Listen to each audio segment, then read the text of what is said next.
গণঅভ্যুত্থানের শহীদদের স্মৃতি অন্তর্বর্তীকালীন সরকারের 1 মাস পূর্তি উপলক্ষে সন্ধ্যায় জাতির উদ্দেশ্যে আধ ঘন্টার বেশি সময় নিয়ে ভাষণ দেন প্রধান উপদেষ্টা ডক্টর মোহাম্মদ ইউনূস।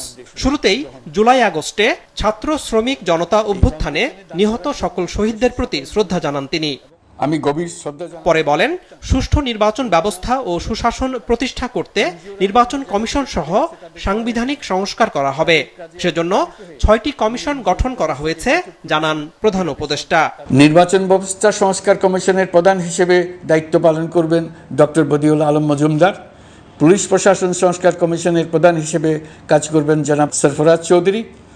বিচার বিভাগ সংস্কার কমিশনের প্রধান হিসেবে দায়িত্ব পালন করবেন বিচারপতি শাহ আবু নাঈম মুমিনুর রহমান। দুর্নীতি দমন সংস্কার কমিশনের প্রধান হিসেবে দায়িত্ব পালন করবেন ডক্টর ইফতেখারুজ্জামান। জনপ্রশাসন সংস্কার কমিশনের প্রধান হিসেবে দায়িত্ব পালন করবেন জনাব আব্দুল মুহিত চৌধুরী। সংবিধান সংস্কার কমিশনের প্রধান হিসেবে দায়িত্ব পালন করবেন ডক্টর শাহদিন মালিক।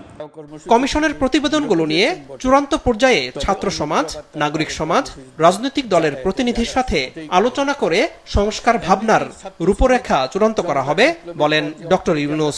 কমিশন আনুষ্ঠানিকভাবে তাদের কাজ আগামী 1 অক্টোবর থেকে শুরু করতে পারবে বলে আমি আশা করছি এবং এটি পরবর্তী 3 মাসের মধ্যে সম্পন্ন হবে বলে আমরা ধারণা করছি। কমিশনের রিপোর্টের ভিত্তিতে সরকার পরবর্তী পর্যায়ে প্রধান রাজনৈতিক দলগুলোর সাথে পরামর্শ সভার আয়োজন করবে। চূড়ান্ত পর্যায়ে ছাত্র সমাজ, নাগরিক সমাজ, রাজনৈতিক দলের প্রতিনিধি, সরকারের প্রতিনিধি নিয়ে ব্যাপক ভিত্তিক 3 থেকে 7 দিন ব্যাপী একটি পরামর্শ সভার ভিত্তিতে সংস্কার ভাবনার রূপরেখা চূড়ান্ত করা হবে। এতে এই রূপরেখা কিভাবে বাস্তবায়ন হবে তার একটি ধারণাও দেওয়া হবে। সংস্কারের দায়িত্ব শুধু সরকারের নয় উল্লেখ করে প্রধান উপদেষ্টা ব্যবসায়ী, শ্রমিক, রাজনৈতিক দলগুলোকে দায়িত্ব নিয়ে তাদের নিজেদের মধ্যেও সংস্কারের আহ্বান জানান। দেশের পরিকল্পনা কোনো নেতা বা দল কেন্দ্রিক নয়, বরং মানুষ কেন্দ্রিক করা হবে বলেন প্রধান উপদেষ্টা। আইন শৃঙ্খলা পরিস্থিতি উন্নয়নে সরকার দিনরাত পরিশ্রম করছে, তাই কাউকে নিজ হাতে আইন তুলে না নেয়ার অনুরোধও করেন তিনি। আর যেন আমাদের কোনো স্বৈরাচারের হাতে পড়তে না হয়। আমরা যাতে বলতে পারি আমরা একটি গণতান্ত্রিক দেশে বসবাস করি, আমরা যাতে সকলেই দাবি করতে পারি যে এই দেশটি আমাদের, আমরা সেই লক্ষ্যেই কাজ করছি। কেউ আইন নিজের হাতে তুলে নেবেন না। আইন নিজের হাতে তুলে নিয়ে কেউ সমাজে বিশৃঙ্খল পরিবেশ সৃষ্টি করলে আমরা তাকে অবশ্যই শাস্তির আওতায় নিয়ে আসব। ঔষধ ও তৈরি পোশাক শিল্পের শ্রমিকদের চলমান আন্দোলন প্রসঙ্গে ডক্টর ইউনূস বলেন, অভিযোগ জানাতে গিয়ে নিজেদের মূল জীবিকার পথ যেন বন্ধ না হয়। প্রাতিষ্ঠানিক কাঠামো প্রায় ধ্বংসপ্রাপ্ত। বৈদেশিক মুদ্রার রিজার্ভ তলানিতে গিয়ে ঠেকেছে। আমরা এই অর্থনীতিতে প্রাণ সঞ্চারের চেষ্টা করছি, আমাদের উদ্যোগে সাড়াও পাচ্ছি। ঠিক এই সময়ে আমাদের শিল্প কারখানাগুলো বন্ধ হয়ে যাক, অকার্যকর হয়ে যাক, এটা আমাদের অর্থনীতিতে বিরাট আঘাত পড়বে।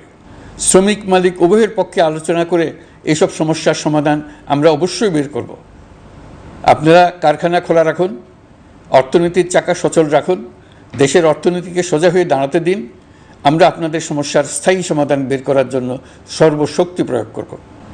আমাদের সরকারের 1ম মাস কাটল। 2য় মাস থেকে আমরা নতুন বাংলাদেশ গড়ার ভিত্তি হিসেবে নতুন শ্রমিক মালিক সম্পর্কের সূচনা করতে চাই। নিত্য প্রয়োজনীয় দ্রব্যের দাম সহনীয় করার চেষ্টা চলছে। এছাড়া সাইবার নিরাপত্তা আইন সহ দেশের সব কালো আইনের তালিকা করা হয়েছে, যা বাতিল ও কিছু ক্ষেত্রে সংশোধন করা হবে জানান ডক্টর ইউনূস। বলেন, সাংবাদিক সাগর রুনি হত্যাকাণ্ড সহ বহুল আলোচিত 5টি হত্যাকাণ্ডে তদন্ত ও বিচার অগ্রাধিকার ভিত্তিতে করা হচ্ছে। আনোয়ার হোসেন, মাছরাঙা সংবাদ, ঢাকা।